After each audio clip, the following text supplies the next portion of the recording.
Hello and welcome to Hard Talk India. The Nagas have always claimed they are not a part of India, and in fact they believe they got their independence a day before the rest of the country, which means of course that the Naga insurgency is perhaps the longest running secessionist struggle that the Indian government has to contend with. But in 1997, after decades of bitter fighting, the two sides declared a ceasefire, and over the last 8 years they've had 41 rounds of talks. So where do things stand today? That's the key question I shall put to the leader of the biggest Naga outfit, the General Secretary of the National Socialist Council of Nagaland, Thuingaleng Muivah. Mr. Muivah, on the 21st of March, your colleague Isaac Swu, the chairman of the NSCN, said in a statement to mark Naga Independence Day, there is a time when fighting for a good cause is a must, and there is also a time when negotiation is unavoidable. He added, now we have come to the stage of political negotiation. The Naga people should be wise to seize this finest opportunity for finding an amicable solution. Does this mean that the time is ripe for settlement of the Naga issue with India? You're right.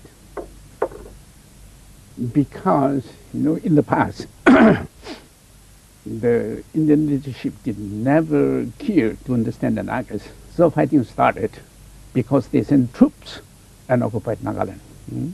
But now they say that, no, it is not military solution. That would be possible, but through political talks. So if it is so, why not? Now you refer to a change in the attitude of the Indian leadership. How much of that was brought about by the decision of the Vajpayee government to recognize the unique identity and history of the Naga people? It has given a good wave of understanding, and it serves a lot of purpose there in Nagaland. Why? Because this is the first time in the history that the leaders or the government of India has recognized the uniqueness of Naga history. This had been done long before, since, but that was not done. But now, the uniqueness of Naga history is clear. The situation is also clear.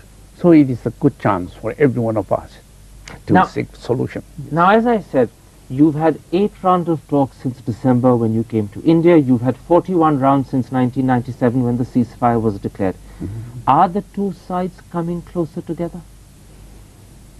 Yes, that can be assumed, because from our side also we have started taking steps, initiatives to come closer, because government of India has also recognized the unique history of the Nagas. So that should be the point, to come closer towards each other. So after they recognize the unique history, you two are responding in a similar way? Yeah. And the talks are actually making progress? It is making progress in the sense that when Mr. Vajpayee's government recognized the uniqueness of Naga history, we also accepted his invitation to come to India. Actually, so far as the venue of the talk is concerned, it had to be somewhere outside India. But since they have recognized positively the uniqueness of Naga history, we should also honor them and reciprocate. So we did that. So we accepted his invitation to come to India. Let me try and understand your present position. I believe that over the last 8 years from 1997, you no longer stress your traditional demand for sovereignty. Instead, you are now asking for, to use your words, a special federal relationship with India. Is that right? But here the question is, sovereignty of the Naga people belongs to the Naga people, and to the Naga people alone. That cannot be otherwise. So Nagas have the right to decide their future, to determine their fate also. So long as that is there, of course, adjustment can be made. But you are, in your negotiations with the Indian government, at the moment talking about a special federal relationship with India. The problem is this. So long as the national identity of Nagas are recognized and honored, that is possible. So as long as the uniqueness of Naga identity is recognized and honored, a special federal relationship is possible. When we say federal special federal relationship, it has to depend on the terms of the agreement Quite right. that can be arrived at. On the terms of the agreement that can be arrived at. Yeah. Let's explore, in a sense, what sort of agreement can be arrived at. When you talk about a special federal relationship with India, are you in fact talking of a special federal position within the Indian Constitution? No, it should be Federation of India and Nagaland. A Federation of India and Nagaland, Yeah. but not a special federal position within the Indian Constitution. No, within the Indian Constitution, that is not possible. But a special federal relationship between the two is possible. Yes. Now, in this special federal relationship, what sort of powers would lie with the government in Delhi? No, it is in the process of working out. So it may be a little bit too early on my part to make elaboration on that. It's been said that the areas or subjects that you're talking about where Delhi could have control would be defense, external affairs, communication, currency. Am I wrong? Yeah, in some aspect, you're right. In some aspects, I'm Yes. right. Without Right. wanting to confirm it, I am in some aspects right. But yes, you are right. But we haven't yet settled those questions. Quite right. They aren't settled, but that's a possibility. No.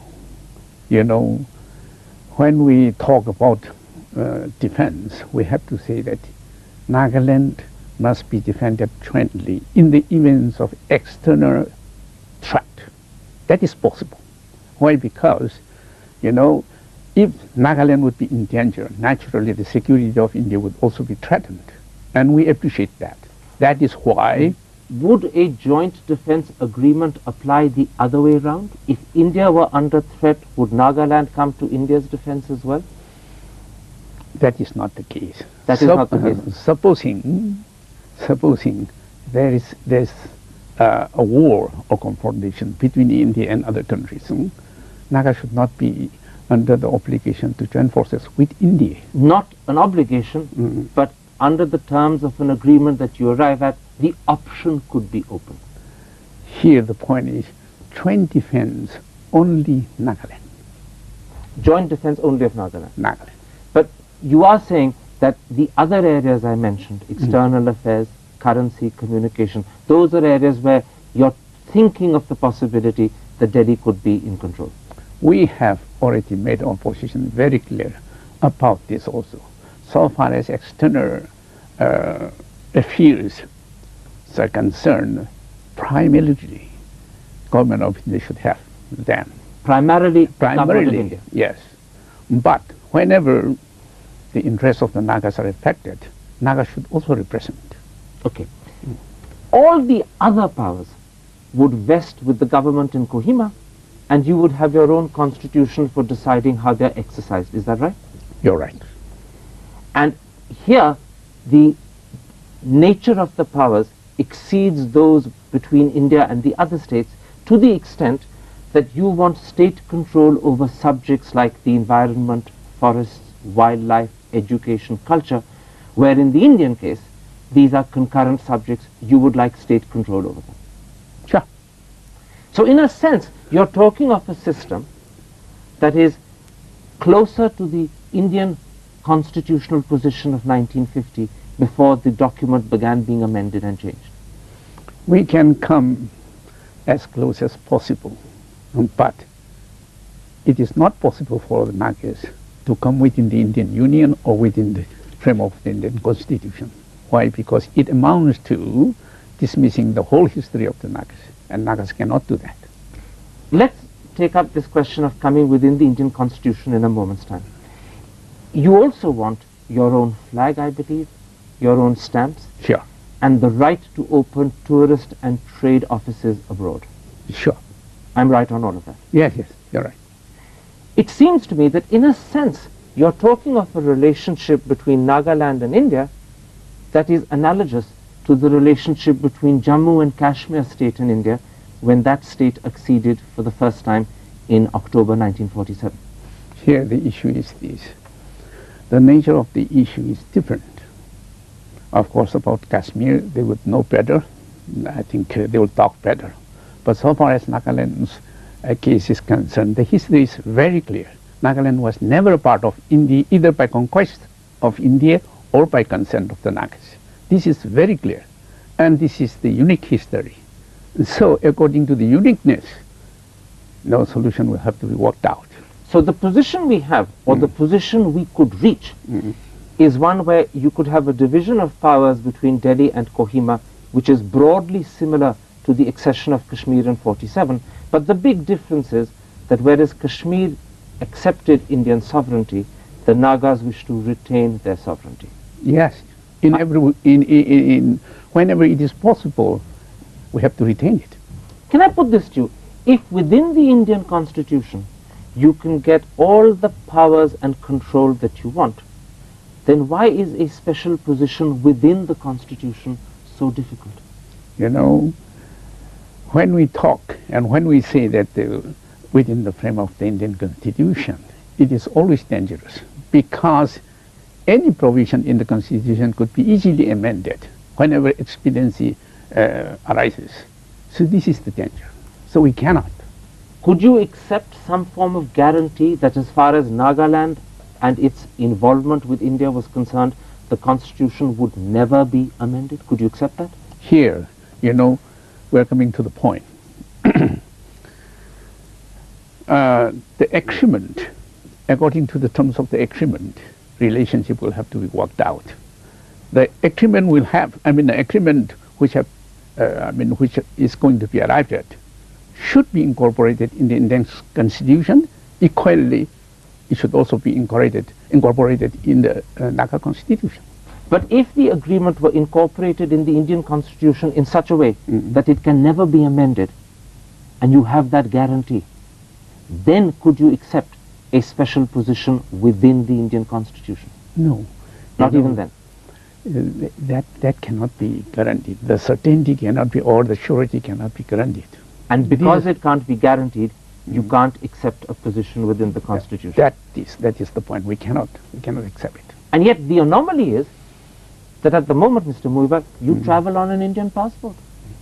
You are right. But you know, in filling up the forms, I specifically mentioned that loyalty or allegiance to the Indian constitution is not applicable, it is not acceptable. In other words, you made a point of excluding that. Yeah. All right. Now, the second big issue is your demand for the integration of Naga territories outside the present borders of Nagaland with Nagaland. I believe that here today what you are asking for is recognition of the legitimacy of the people's aspirations for Naga integration and a reasonable time frame for its implementation. Is that right? That's right, if they can be accepted. So what you are saying is, agree to the principle today, implement it later on, but within a reasonable time frame. If it is possible, why not we start? The process of integration. But from the Indian side, you know, they are not fully prepared yet. And you are prepared to give them a little time, provided they recognize the principle immediately. Sure. Okay, so here there is a real possibility that you are making a concession in terms of implementation, although on principle you want an immediate decision. Sure. Let's look at the demand a little bit more closely. For instance, in Assam, you're claiming a strip of territory from Dibrugarh roughly in the north to Silchar roughly in the south, where most of the population is not Naga. For instance, in North Kachar, barely 5% are Naga. In Kabi Anglong, it may not even be more than 0.5%. So what's the ground for this claim? No, you know, we don't claim any land belonging to others. But the land Nagas have been living in from time immemorial. Of course, they must have that. Why? Because those part of lands were divided by the British and then by the government, given them. That is not justified. So it's a historical claim rather than a claim based on present residence or ownership? No. You are right. Here the question is, Nagaland was just a compact area. We don't have greater Nagaland. We don't have smaller Nagaland either. No? We have just the land that belongs to us. And the land that belongs to us must be ours, The problem with a historical claim, where for 100 years or more the status quo has been quite different, is this. Suppose India were to claim Kabul on the grounds that Maharaja Ranjit Singh in the 19th century ran Afghanistan and controlled the country. Afghanistan wouldn't agree. Such historical claims lose their validity with time, don't they? But you know, in the case of Kabul or in the case of Afghanistan, that may be true, may not be true. I cannot say for sure. But so far as the Naga issue is concerned, you know, Nagaland was divided and is divided still without the consent of the Nagas, totally against the wishes of the Nagas. This is one of the main reasons why Nagas have been so bitter and fighting. I'm told that in fact your claim in parts of Manipur is a lot stronger. In Ukhrul, for instance, the population is perhaps well over 80% Naga. But the problem there is that any attempt made to separate areas like Ukhrul from Manipur would lead to violence and bloodshed, as happened in 2001. Of course, if our land there in Manipur, we don't claim any land belonging to the Meiteis. This must be cleared. It is very serious. But what about the violence and the bloodshed that would inevitably follow? Well, that is by the Meiteis, but backed by the Indian government. So we are not responsible for that. You know, for the Nagas, naturally we have to claim the land belonging to us. You go and see whether we are claiming lands belonging to others or the lands, in which we have been living. In fact, Ukhrul is an emotional and personal issue for you. You come from Ukhrul. Yeah. Would I be right in saying that the claim on Ukhrul is non-negotiable? It's not a claim. It's not a claim. It is a fact that Naga areas here in Manipur, so-called Manipur, is very clear. And it was not the decision of the Naga people to live there, but we were just forced by the British and by the Indian government that we cannot accept. Nagas must have the right to own the land. Why should government of India give land of the Nagas to others? This is the greater question. Also, Ukhrul has a personal meaning for you. Your claim to lead the Nagas could be undermined if Ukhrul is not part of the Naga land you lead. Of course, if it is not, if Naga areas in Manipur would be just deprived for unification, there would be absolutely no solution. I'm told that Tirap and Changlang in Arunachal Pradesh may be easier for you to merge with, and that it's even possible that Arunachali politicians would agree to cede this territory. Am I right? I believe so, because if this question is asked to the Naga people, population, whether they are in Arunachal or in Assam or in Manipur, Nagas will naturally say yes. But the problem is that the government of India wants to please the Meiteis, the Assamese, and the Arunachalis. This is the problem. You're saying the government is trying to please too many people and it can't succeed. You're right. That's the point. But the problem with ceding territory is that it's not just an emotional issue, it's often an intractable issue. Would you be happy for the government of India to set up a states reorganization commission or a states boundary commission to resolve this difficult problem? That is up to the Indians, if they can do that. But here the main... You would have no objection? No, the problem is this here. You know, Nagas are skeptical. Why? Because whenever any issue arose in the past, let me say, government of India took side with others, not with the Nagas, always against the Nagas. But this time round, if they were to set up a reorganization or a re-boundaries drawing commission, and you believed that they were doing it sincerely, and that's an important qualification, if all the Naga, then would you accept?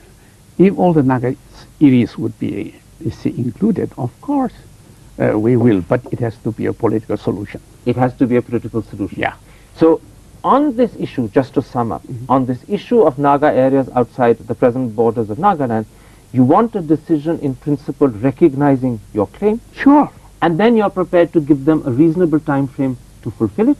If they're prepared. If they're prepared. Yes. And one route that could be acceptable is a states reorganization or a states boundary commission, provided it's done sincerely.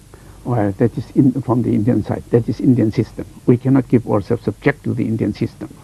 But if they can work out, which can be acceptable to us, of course, we will accept that. But it has to be a political solution. Now, you often talk about, and the phrase is Nagaland for Christ. What am I to make of this? Do you want a theocratic state? No, that is not the case. We have been misunderstood about this. No, this is not the law. This is not the law. This is not the compulsion. This is the aspiration of the Naga people, because more than 95% of the populations are Christians. Naturally, they have to profess that way. So would your proposed Naga state be secular? Sure, it has to be secular. If it is not secular, then we will be betraying ourselves. Why? And non-Naga and non-Christian minorities would be secure? Sure, they would be secured. You've been talking to the Indian government for 4 months. You've had 8 rounds since you came to India in December. Do you have a deadline in mind, or can the talks continue indefinitely? I think it is too early to talk about it. Anyway, that is also pertinent in a way. Here, if progress cannot be made, naturally it will be a waste of time. But so, at the moment, you have said progress is being made. Slowly, but not on big issues. Not on big issues. Are you satisfied with the progress, or are you beginning to feel frustrated? Well, what to do? If we cannot foresee any progress, positive steps to be taken from the Indian side, there's no point to be confident also. But at this moment, you haven't reached that point. At this moment, you are prepared to give the Indians more time. Is that right? Yes. But you should not be too presumptuous. Things could go wrong. Things can go wrong anytime. So that the audience can understand, I want to ask you a blunt question. Are you an optimist, or are you becoming pessimistic? So, I mean to say that if the uniqueness of Naga history is recognized, and it has been, and if the solution is to be sought on the basis of this, naturally one has to be hopeful. And that means that Thuingaleng Muivah is hopeful. It's hopeful so long as it is, that acceptance of the uniqueness of the Naga history is respected by the present government. So on that basis, given time and given sincerity, we could have a political solution. Sure. Mr. Muivah, pleasure talking to you. Thank you. Same to you.